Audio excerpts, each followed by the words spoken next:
Hi, I'm Sarah from The Upcoming. Such a pleasure to be able to speak to you today. How are you? Good, thank you. Thank you. Thanks for taking the time. Maybe you could begin with a brief introduction to Opponent for people who don't know anything about the film. What can they expect? Opponent is a psychological thriller about a wrestler from Iran who had to leave the country because a bunch of rumors were spread about him. So he ends up going to Sweden and he stays in this refugee center.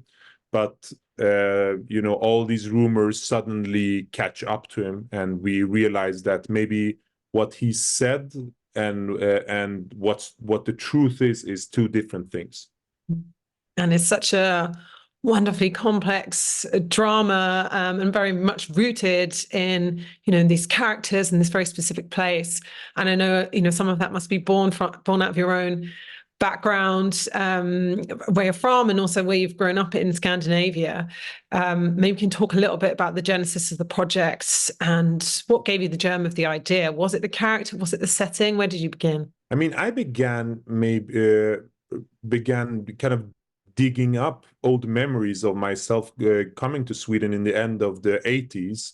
And I came to a similar place that is portrayed in the film, and I wanted to do something with these memories and this kind of past that I remember coming to the north of Sweden as a 6-year-old, and I had this kind of impression of this landscape, and I remember it as a very, exciting and happy time. But at the same time, I saw the kind of anxiety and fear in my parents' eyes.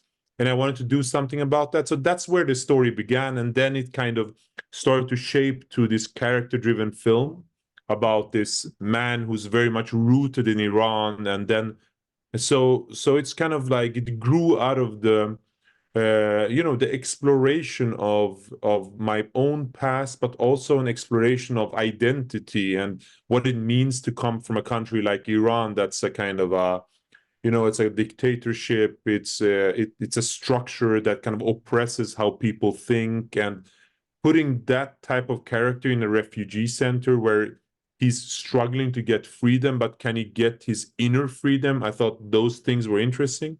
So it kind of grew out of that. And of course, really hinging on this absolutely astonishing central performance from Payman Mardi. And I know, he's done other work in A Separation and Camp X-Ray. But here it's really kind of the tone and feel of the film emanates from the way he plays this character, in some ways very restrained, but there's so much going on beneath the surface. So had you already been a fan of his work? Why did you decide on him for your protagonist? I mean, I've been a huge fan of Payman's work. I think I've always thought he was one of the most interesting, diverse actors from Iran in the films of Asghar Farhadi and other films. So I always wanted to work with him. So it was really, he read the script, he really liked it. We started talking about a lot about the character, that he's kind of like an iceberg. You only see the top of it.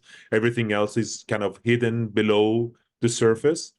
So no, it was amazing working with him, but also with Maral Nassiri, who plays his wife. Like when I saw them together, I was really like, okay, this is gonna work. They're really good.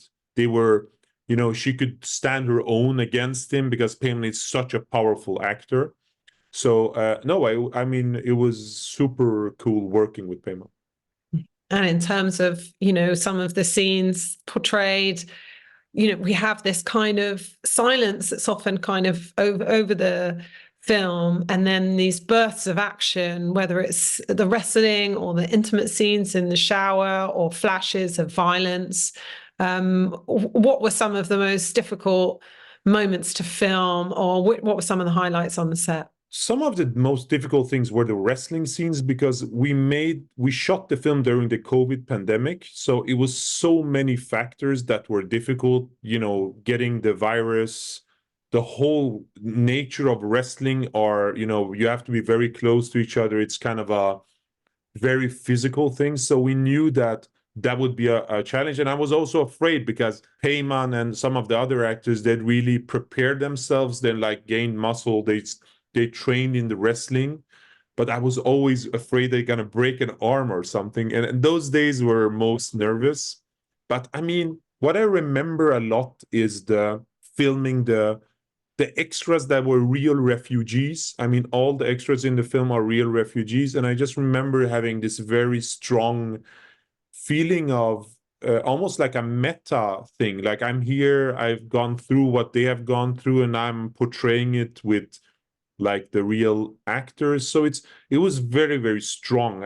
All of those scenes with the real refugees and the way they kind of affected us and the way their stories went into the film. There's this sequence in the film where a lot of the characters just look straight into the camera. And that sequence was really, we were in so much inspired by the people there. So we made up those scenes. And it's one of my favorite scenes, actually. And of course, wrestling is what our main character, what his profession was, and when he returns to when he's in Sweden. But it also feels like a bit of a metaphor for his internal struggles. So almost before all this saga began, he was already struggling with something within himself. You could even, put it as the opponent is within himself. How much was wrestling, part of the character, but also helping you tell your narrative in terms of in a metaphorical way? I mean, the wrestling was kind of a metaphor for, kind of what he can't put into words we show in the image, like this whole violent, but also extremely beautiful, intimate act of wrestling. I really like that. But also kind of thinking about that, this is a person who lives in a refugee center. He moves around from different rooms that become smaller and smaller. And I just like the idea of the wrestling, that it's in a ring. And in that ring, he has full control. He can kind of affect his own future and his own, he's the one who takes all the decisions. While in the refugee center, living with his family, it's more other people who change him, who change his fate. So the wrestling was very important. I wanted to portray it as a very kind of almost like a dance, very intimate, beautiful. I didn't want it to feel too violent because there were so many other parts of the film that's violent. So yeah, it was almost like a substitute for some scenes that were often said in dialogue. I wanted to portray it in a more visually physical way. Mm. And in terms of the takeaways from the film, it feels like it can sort of work on so many different levels. It is really shining a light on the experience of being a refugee and being in this limbo. And you really kind of bring us to a really human story within that.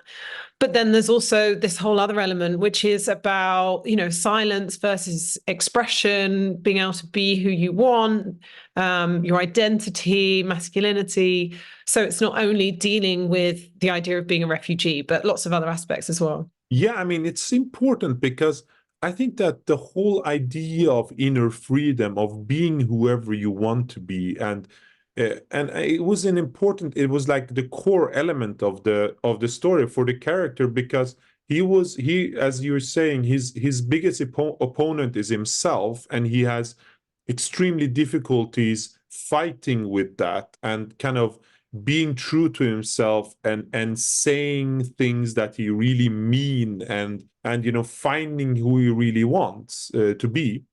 So that whole element is so much rooted within the Iranian society, at least for me, because I grew up with men from Iran who came to Sweden, where you can say whatever you want, you can do whatever you want, you can be whoever you want. But they had so much difficulties, doing that. So I felt it was an important element to the story that says something about Iranian kind of censorship and the oppression of people and the kind of regime, how they go under people's skins. So it's very difficult kind of being someone you want to be. And I think that goes back to the idea of identity, really. I think the main character was one person in Iran and a completely different person in Sweden. The same with his wife. We realized that his wife was kind of a person who gave up her dreams, really, and became this housewife in Iran that just took care of the children. because Iran has a more classical gender roles. But when she comes to Sweden, suddenly that changes, and the currency that the husband had isn't there anymore because he's just a refugee, you know. Then suddenly it opens up doors for the wife where she also can go down a path she's never had the possibility to go before. So I just like that kind of shift between them. Thank you so much for sharing all that with me. Do you know what you're going to be working on next for your third feature, or are you just going to let the dust settle on this? I'm writing 2 features. Both of them have female leads, so I've made 2 films with 2 male leads. So I'm doing something different here. But I mean, both of them are kind of character-driven, very much contemporary, but different. But yeah, hopefully we'll start shooting one of them next year. Fantastic. Well, thanks so much for your time, and really can't wait for everyone else to see Opponent. Thanks so much. Thank you so much. Lovely to chat to you. Thank you. Bye.